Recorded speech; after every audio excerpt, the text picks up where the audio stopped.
Those in favour, please hold the lights again. Thank you. Clergy against. That has the requisite majority. That's clergy. Laity in favour.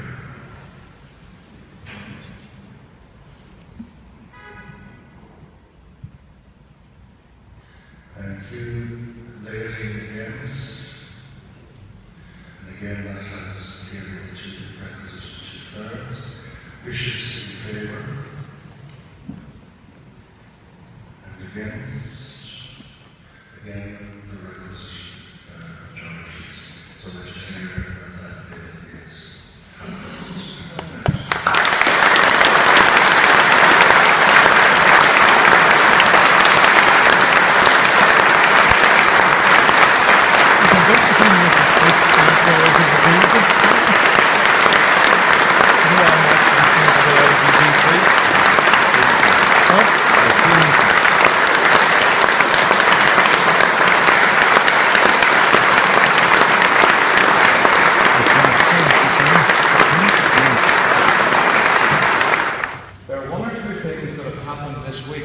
That you may not know about. In fact, I only heard about one of them yesterday. The Inter-Anglican Standing Committee has just met and have looked at the report of the Anglican Methodist International Commission on Unity and Mission. And I was sent a report by Alison Barnett-Cowan of the Anglican Communion Office to say that the report, which very, very much supports what's happening today, that the report has been warmly welcomed and is being commended to the whole of the communion so that they can engage with that report. It is vitally important for us to know that we are one of the good news stories in that report, and that what is happening is not just because sometimes as Irish people we feel that what we're doing is somehow small, but what we are doing today is something quite large in the ecumenical story. The other thing is that the General Synod of the Anglican Church of New Zealand has been meeting this week, and at that General Synod they are putting proposals forward for a 2-year process of discussion, and many of those proposals, even down to the exact words in certain cases, are based on what we're doing here in Ireland today. So not only are we doing something important for our own life and history and witness and mission, we are doing something which is in many ways a potential template. You may not know that Methodism worldwide, I think it's something like more than 95% of Methodist churches have people called bishops. The ones who don't have people called presidents. And one of the challenges to ecumenism has been to find a way forward for the interchangeability of ministry, which one of the most famous ecumenical theologians, Paul Davis, has said is the holy grail of ecumenism. So I just want us to know how important it is. I took some advice before coming to the Synod from someone who was a member for many years, Michael Kennedy of Armagh Diocese. And I said, Michael, you're not here to make a speech on this occasion. He said, no, but I'm going to tell you what the speech would have been if I had made it.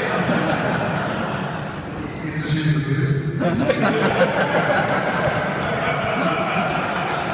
It's about the bill, definitely.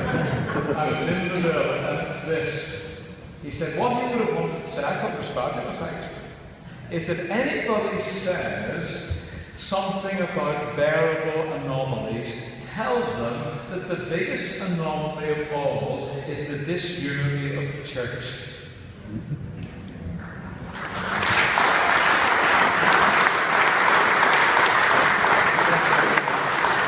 Like Gillian Kingston yesterday, my whole life has been looking forward to this moment. I suppose other moments as well, but certainly this one. And I'd like to just say a few words from a Wesley hymn.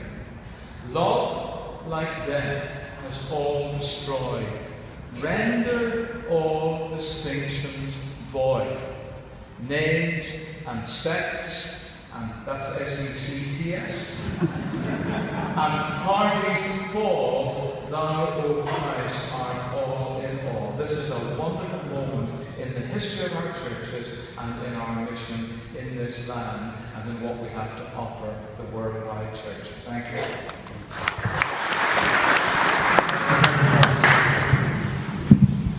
Bishop, thank you for the opportunity to speak.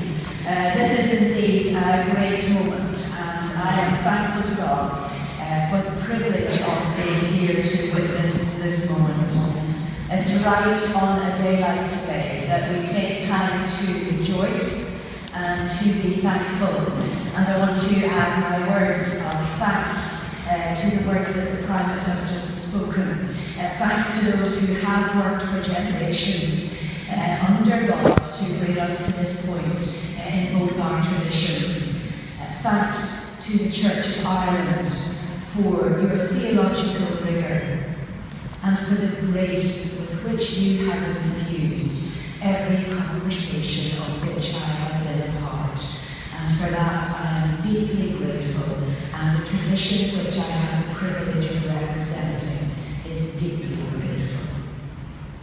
I also want to thank God for this moment and for God's guidance to this point in both our history. It is a great moment, and it's also a moment that makes great demands upon us. And I will make these points at the Methodist Conference too. The Primate's address on gift has echoed through this General Synod. As he has just said, theology of gift clearly applies here, but I want to add my voice to his plea that we be open not just to giving to each other, but also to receiving from each other. As we work out what this legislation means in real life, it may well be that the challenge to receive becomes part of our greatest challenge. I was once introduced at a Methodist event like this. The person introducing me said, Heather, well, she's like a stick rock. If you cut her in half, you'd find Methodist written all the way through her. And I'm happy to own that definition. I am a Methodist, and I love the tradition of which I am a part.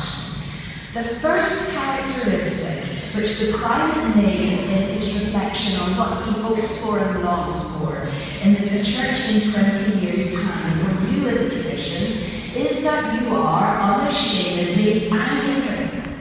It is right that we would cherish and love and be appropriately proud of the traditions of which we are a part. What we have done today does not undermine or take away from that appropriate pride in any way at all. The challenge is, will we allow our traditions to enrich each other and help each other as we partner in the work of the gospel? And in the light of those comments, I too am grateful to those who have the courage today and on other occasions to voice their hesitations with the point that has been reached today. Thank you for your honesty and for your integrity. And I am grateful to God for a depth of relationship that has allowed us to differ and to continue to love each other and to work together in partnership. So the first challenge that this moment brings to us is the challenge to receive as well as to give. I think the second demand is that we make these relationships real on the ground. We can talk what we like about interchangeability, about covenant, about respect and giving and receiving of gifts, but our rhetoric has to be made real in our action. And we're a bit patchy about that. I know we're patchy about it in the Methodist tradition. For some, that making real of this relationship will be easy. because of similarities in personality and in theology and in church personship. I was challenged to find an inclusive term in that. For some, this partnership will be easy. For others, it will be profoundly difficult because of differences. But today makes the demand on us to build and enjoy our relationships, to be dissatisfied with splendid isolation, as the Bishop led us in her prayers. The truth is that it's far easier to do things by ourselves, and today demands that we remember each other. Today demands that we include each other at the beginning of our thinking and our praying and our action. Demands are made of us today, as well as rejoicing. But most of all, the demand is that in all days and on every occasion, we remember why we are doing this. It's all about mission.